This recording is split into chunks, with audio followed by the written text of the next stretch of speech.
Hey there, welcome to another Life Schools Reviews, and this one is Downtown Run, created by Ubisoft Romania and released on PlayStation 2 and Windows and also the Gamecube in 2003.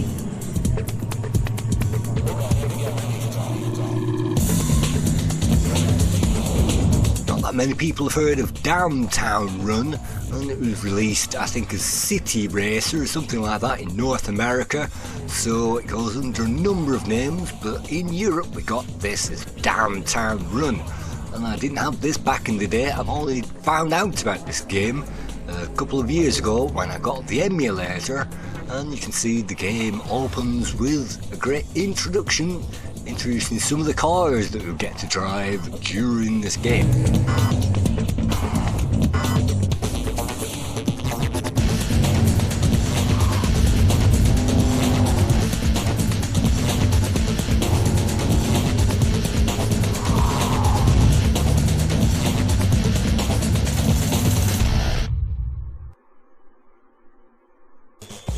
On loading, you can see that we can choose the good, the bad or the ugly. We can choose up to 3 different profiles in the game, so we are playing as the good in this one, and so let's load that up so we can have single player, multiplayer.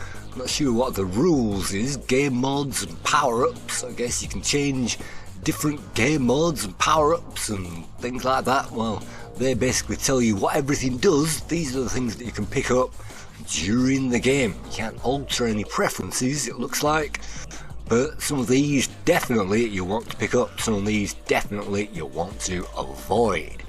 So some of these have got pros and cons, and so you'll have to memorise those as you're driving around this track.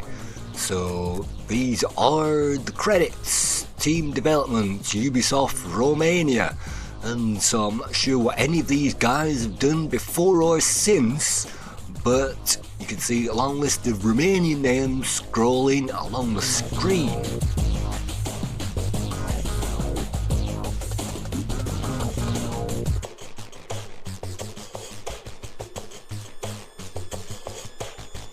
Moving along from those, the main programmer was Robert Dominica, or whatever that said, and so let's move on to the game itself.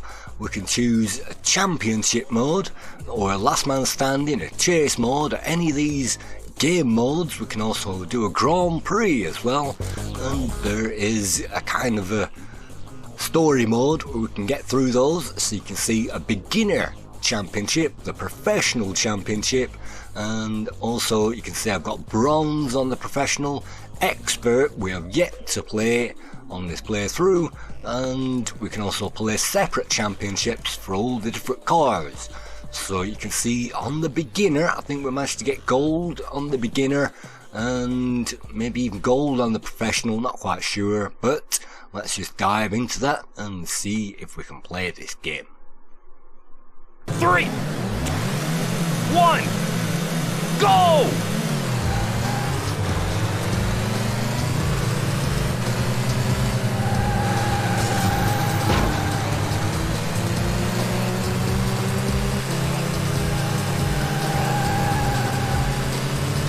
So what happens if you take Gran Turismo and you cross that with Super Mario Kart, then you get this game. It's basically Gran Turismo circuit racing, but you can also pick up extras as well, these random cubes, and you pick those up, they will give you a random item, and then you'll have to press a button to get rid of whatever that is, and some of those take out your opponents, like those spikes. You can drop spikes in the middle of the road, and these are circuits. You can see the laps at the bottom of the screen, laps 1 of 5. So we'll just have to remember next time not to drive over your own spikes. That's a shield that we can use, and that means that we are shielded from damage, which would have been handy to put on there. And when we select that, you can see in the top corner that will slowly tick down as the shield is activated, and we can't select anything else until that runs out. When we select this spanner, it will mean that our damage goes back into green, and the damage really is sensitive in this game. You can't make too many crashes, otherwise you'll have to find those spanners and repair, otherwise you'll find it's race over.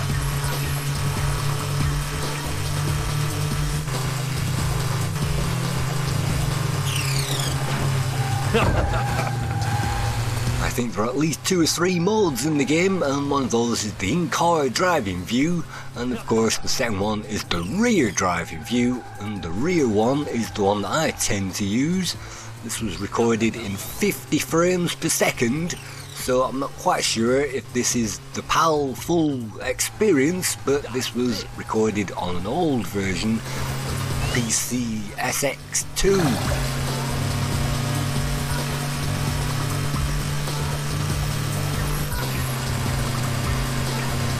I am the king!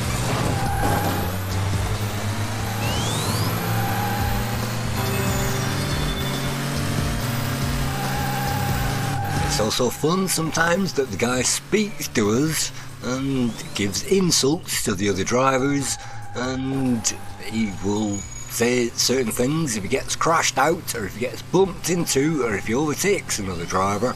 So we're playing as the good at the moment. You can see our health is bottoming out, so let's repair that whilst we still can, and that means that we get half the health back. Definitely the health aspect in this game is difficult, so let's repair that again. You never know what collectibles you're going to get, so it's a good idea to collect everything on your way around.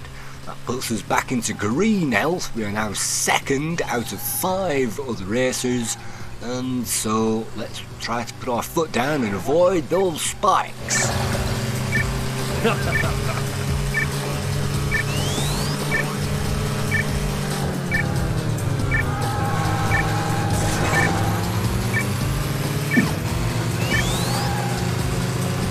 Downtown Run operates a lot like Gran Turismo, but these are more arcadey controls than Gran Turismo. You don't have to do this like a simulator. When you put the brakes on, it will turn as well, so you can regain some control by taking your finger off the fire button for certain corners, and if those things are too sharp, you'll have to learn to brake just like this before those corners, and then hopefully you can get through it. So that's race over. We managed to get second in that particular case, and so checking out some options, we can buy different cars and change the colour of those different cars as well. This is a Peugeot 406, so let's move on to another course and check that car out. 1, go!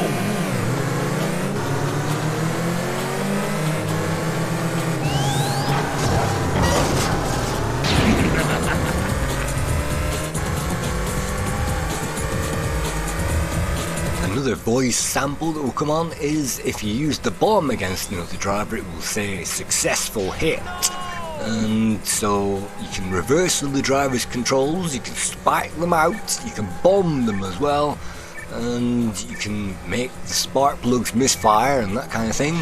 And those, I think, highlighted in red as the pickups, those are the defensive ones, and that's another defensive one. And so the blue ones are there to aid us, so you'll have to make sure that you use those wisely. You can see it's a nighttime track and we're using our headlights at the moment, and it's definitely easier on the rear view camera, and then you can see if you're being attacked, because even though there is a way marker on the bottom of that screen, you don't get a map, so you just have to guess where all of the other drivers are and avoid them as best as possible.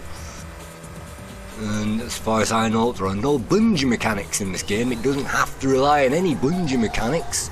That's the bad news, because if you're at the back, you won't catch up automatically, and if you are massively in front, then the enemies won't catch up automatically.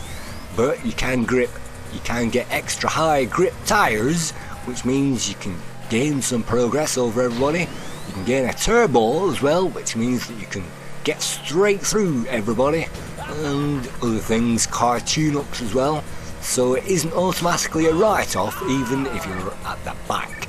So we were at the back, we're now at number 1, and we're having to climb this hill with reversed controls. That's what those stars mean above our vehicle, and those will wear off after a long time. Finally, our controls are not reversed anymore. Successful hit. Loser.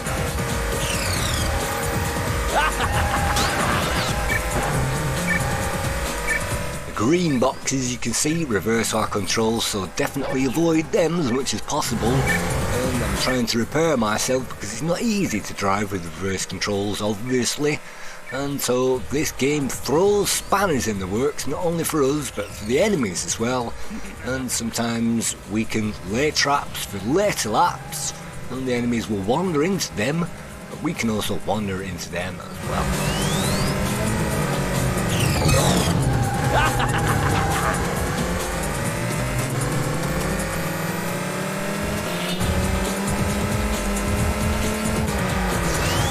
Sometimes it's good to jump into in-car view, and that makes the steering just a bit better because you can see out of the windscreen. You can judge gaps and things like that, so that makes the turning easier, but it doesn't make it any easier to drive the car because at least with the above camera view you get a heads up on all of the corners. So I like to go into the car view for extra precision, and that really does help a massively amount by getting that precision. But sometimes that doesn't help when you're running over these collectibles and you only get a visual representation of that when you're on the outside view. So if your controls are reversed, if you're on the in-car view, you won't know about that and your controls will simply be reversed. So you can see, we can check out the garage.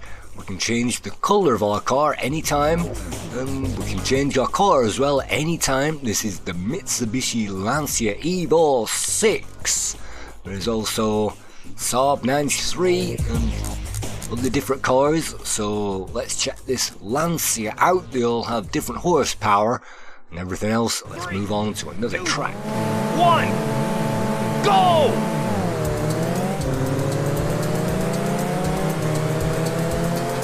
Are you crying?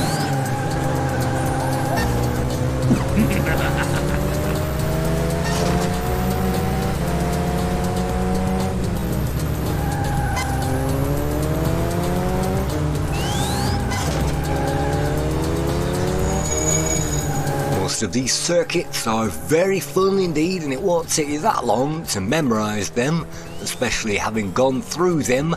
Maybe once you can memorise the circuits after at least the first lap. So some of these have got big long straights on there, which means you can overtake everybody just like that guy. But if you crash into the back of another car, obviously you lose all that speed. So we are racing, we are now second now, and you can see some great landscapes as we go around Italy, it looks like, on this particular run. And you can see, even though the tyre skid marks disappear, at least they are there in this game. And don't forget, this is using an old emulator, so maybe these effects have been improved, definitely the frame rates as well.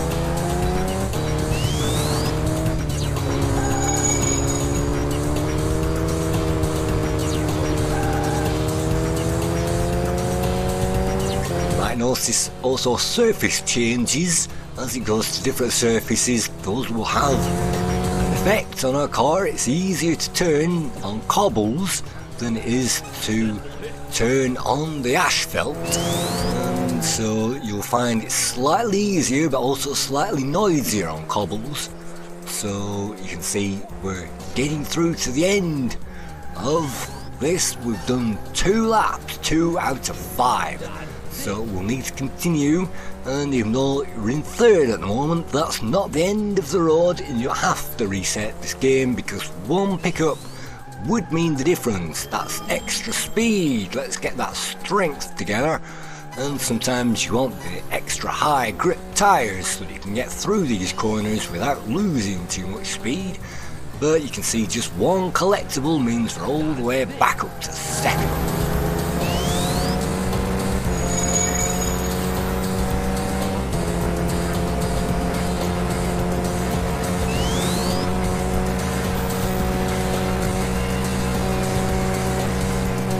Crying already?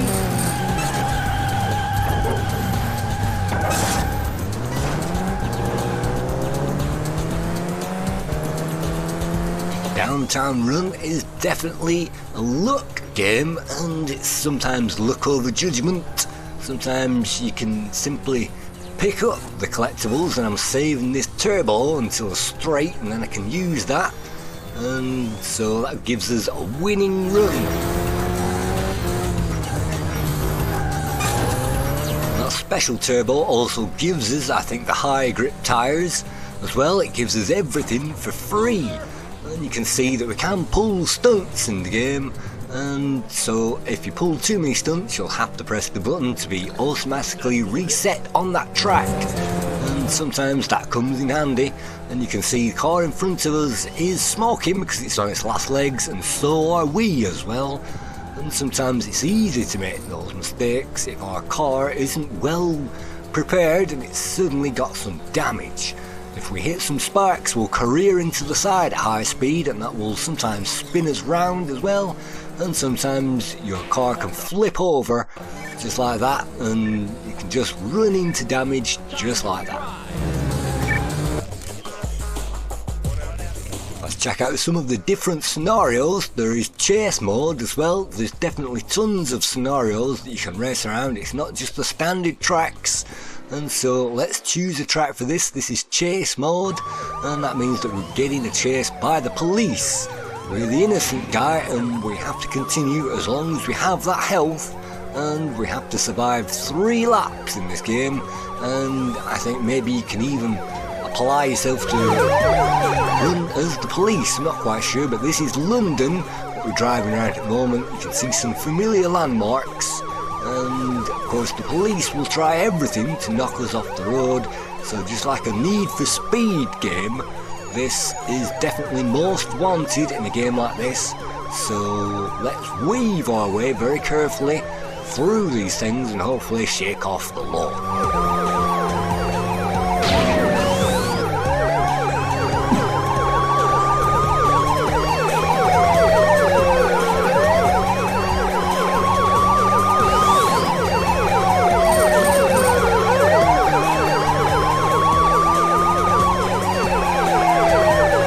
See, these graphics are well drawn, with clouds moving accurately in the sky.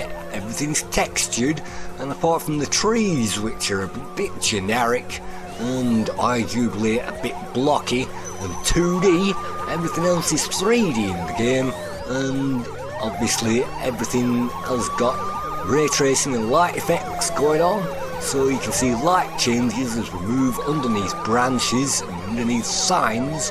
Not that the player will really notice that in a game like this.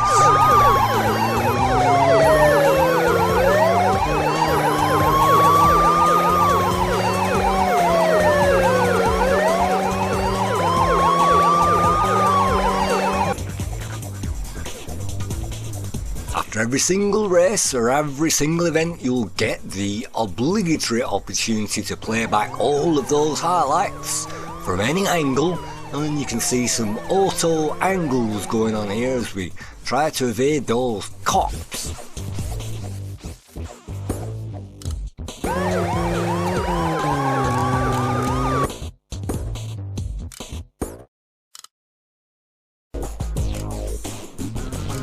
As you move through the championships and the career modes and gain experience, you'll unlock more and more cars. You can see some of them are still locked, but I've managed to unlock the Audi TT, which back in its day was a fearsome machine, and it's one of those beasts that is legendary among Audi owners. 1, go!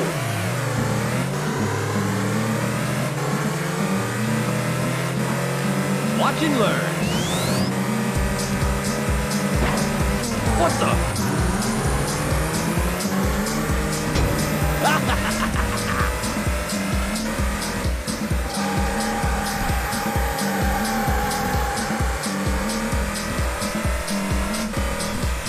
See, the road textures aren't generic, and there's nothing generic about this game, except for it does borrow heavily from lots of other different racers. You don't get any turbo with this game that you can activate, but you do get that as a collectible, and I'm not sure whether you can tune your car up. I don't think you can. I think you can just basically change the colour of it, But as soon as you upgrade the car, obviously that gives us that extra speed boost, and the other racers will get in front of us. You can see signs, Rayman 3, X-Rated, Monster Jam, Curves, Downtown Runs, which is even advertising itself within itself, Audi RS3. So maybe it has got licensed vehicles in the game, and it's very proud of that, so it's putting those signs around. You can see the sky is turning very dark, and I'm not sure if there's rain in the game. I think there is, as well as different effects, but you don't get many particle effects going on. It's basically what you get is the lighting, and as it turns dark like this, you can see the headlights have come on, and it's quite late in the day.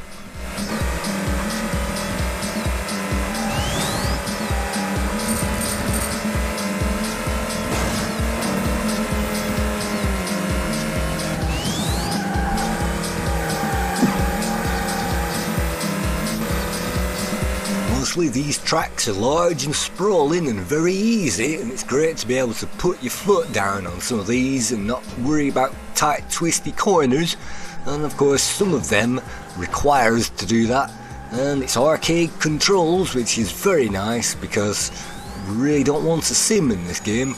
We really want to jump in and have some action, and every single circuit and every single time you play this game it will be completely random the position that you manage to end up in, and that's because of the collectibles that you'll pick up, and also the other drivers as well, how many times you manage to sabotage them, dropping oil slicks on the road like this, and successful hit, which is always great if we can slow down the opposition, and maybe those will even crash out as they have too much damage, and their number will simply disappear from the number of cars. You can see there's 6 cars on this particular race, and the number of cars will go up as we move through those championships.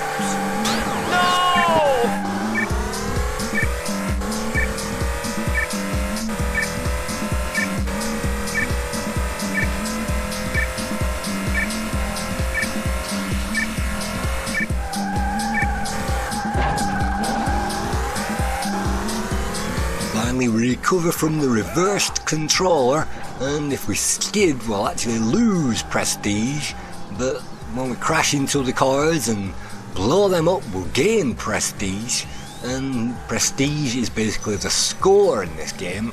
I think you're supposed to trade that in for new vehicles and things like that, so you will get minus prestige, but then you will gain it as soon as you win another race and blow up some more cars.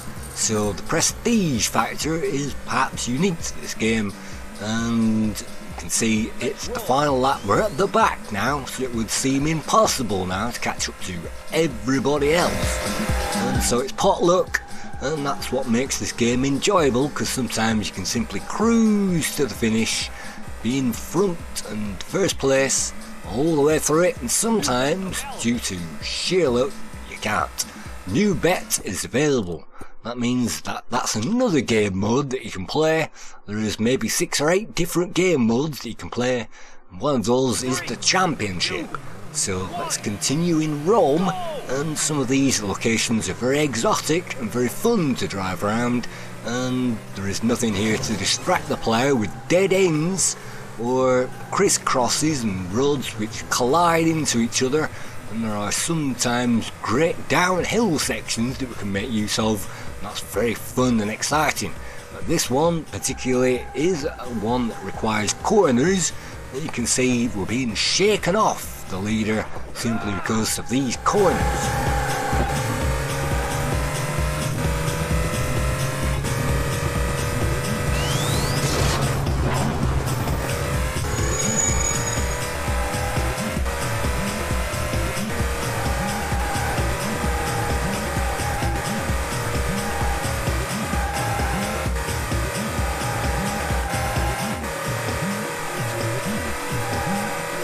The other cars, of course, will bump us off every single opportunity and will be banging into us as well. That doesn't slow down the car, but you can see that the other cars can flip around and make some tremendous stunts, and there is some odd quirks in gravity. If any car leaves the surface of the road, it will flip around hilariously for a long time until you've centered that back on the track. So sometimes you have to be ready to reset the car in an emergency, and that really helps.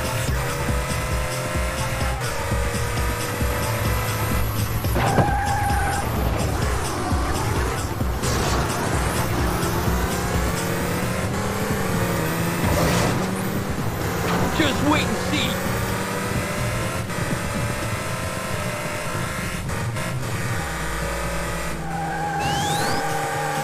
As you move through all of the rounds and all the championships, the cars will get quicker, and of course the play fields will get slightly more complicated, although as you can see this is a later Rome course. It doesn't get too bad, and it's certainly not a game where you have to memorise every course for ages before you can actually play it. This is dive-in action, and it even gives us some run-off areas. In case we make a mistake, we can run off that course and leap back into it, and just like Lotus 2 on the Amiga, if we glide into the side of the road, that will just clang and not really damage us too much. But if we crash into the back of other cars, or if they sabotage us, that really will damage the vehicle. So damage you really have to be looking at in this game constantly, and sometimes you have to take it easy, and sometimes if you get the repair icon and get full health back, then you can start to attack. And attacking usually means you'll drive straight into a barrier and write off your chances, so sometimes it's best to be conservative. So I'm edging my bets at the moment. We're in second, we're avoiding that spin around icon, and we just need one more bonus token. What's it going to be? Extra high grip tyres. And that's fantastic, but it does give us massive oversteer, so you will find yourself oversteering into every single corner if you try to anticipate those. So it's best to drive normally when you've got the tyres and expect them to take you around the corner.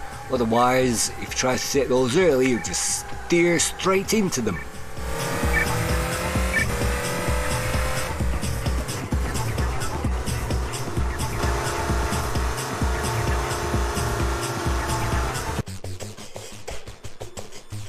Taking a look at some expert courses, you can see New York Night Fever. So let's choose a car. What can we have? All of these are locked, but we've managed to unlock this one. It's an MG. Crying already?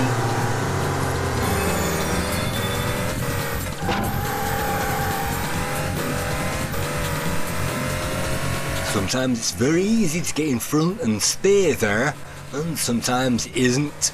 This, I think, is the very same level at the very same track. A bit later on you can see some laser beams in front of us. They will definitely damage the vehicle, and so sometimes you can't avoid them. Let's use up the strength and let's see if we can overtake this guy. Sometimes it helps to ram people off the road as well, but of course ramming into the back of other drivers is generally to be avoided.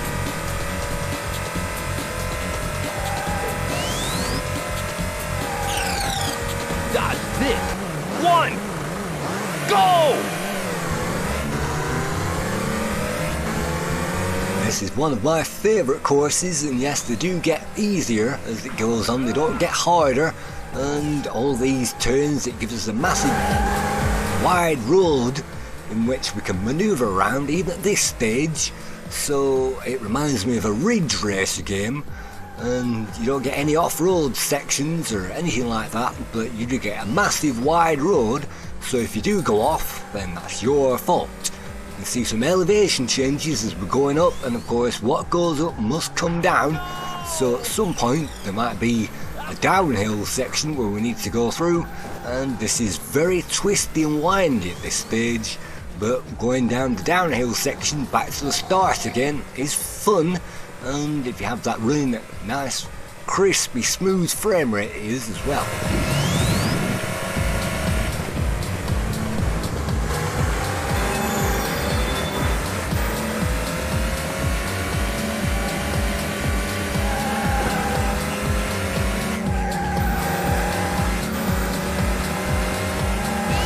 Crying already?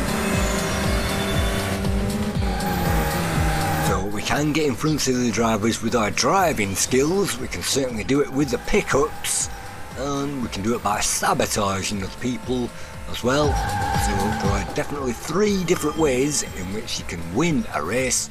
And the easiest way is to get in front and get all these collectibles early, and that means you can gain a massive lead over the others.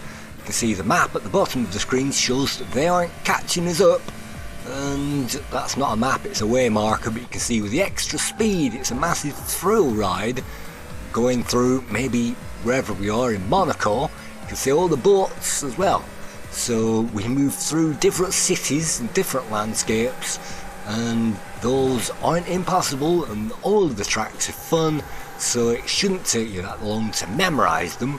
And this is perhaps one of the twistiest and the turniest ones. It looks like we're in New York at the moment, and that means we're going to have to twist and turn our way through. Luckily it's the same for the other drivers as well, and the AI in this game isn't massively intelligent, so if you can get through these corners, then you should be able to get a nice position, at least on that podium.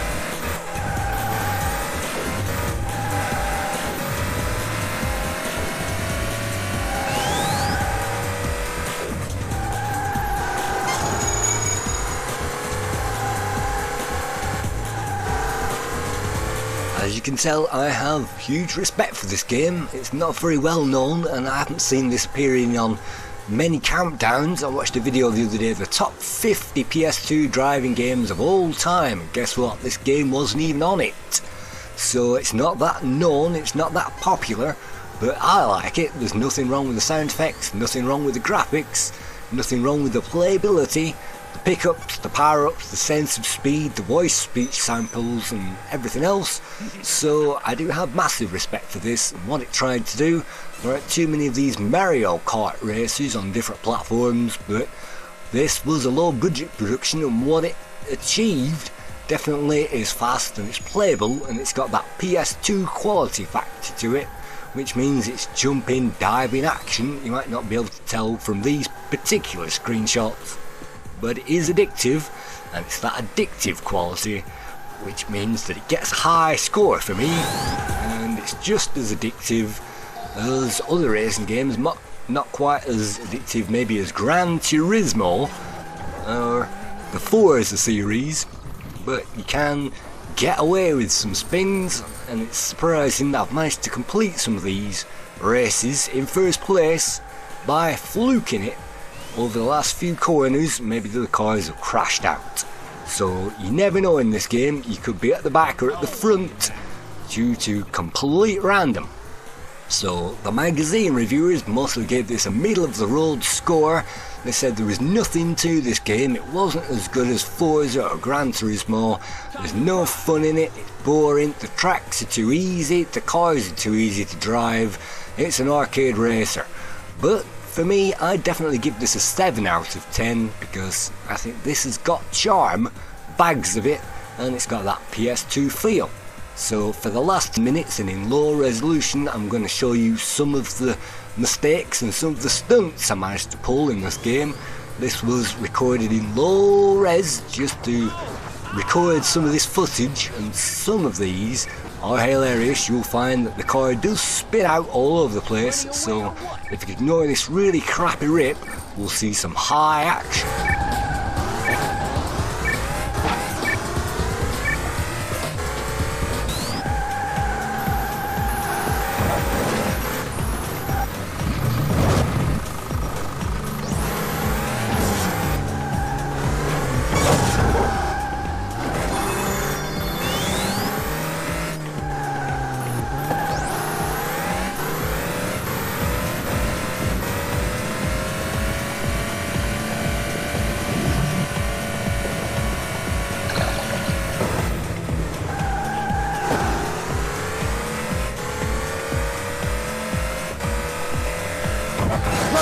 Wrong! Running away or what?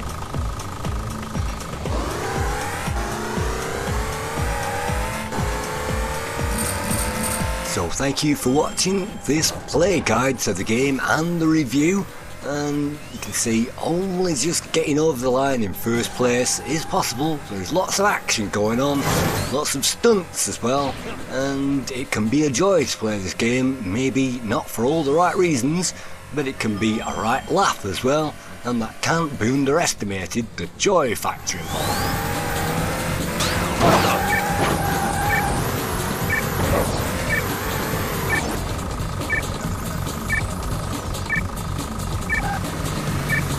Time to ride!